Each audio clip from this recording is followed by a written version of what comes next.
An Unfinished Love Story, A Personal History of the 60s, was really born a decade ago when my husband and I embarked on what turned out to be our last great adventure, opening 300 boxes that he had dragged around with us for 50 years that really were a time capsule of the 60s. He was everywhere. He was with John Kennedy, he was with Robert Kennedy, he was with LBJ at the heyday of the Great Society. So it was allowing us to relive the decade of the 60s.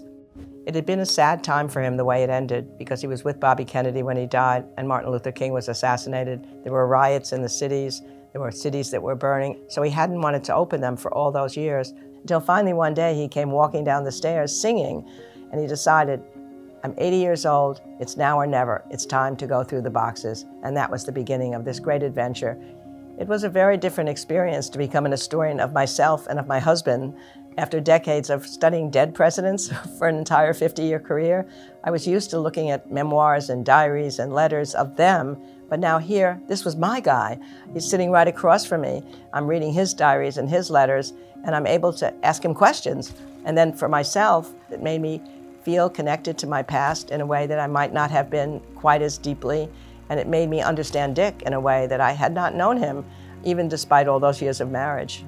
It really kept him alive in many ways. Even when he got cancer in the last year of his life, he had a sense of purpose, a sense of mission to keep going through the boxes. Then when he died, it was hard for me to know what to do, but I finally decided that I could actually keep him alive by going through the boxes and creating a biography of him, a memoir of the two of us, and a personal history of the 60s. It was the great treasure of our life, the great adventure of our life, and I'm so glad that he had this mania to somehow keep everything, menus, diaries, letters, every draft of every speech, newspaper clippings, magazine articles.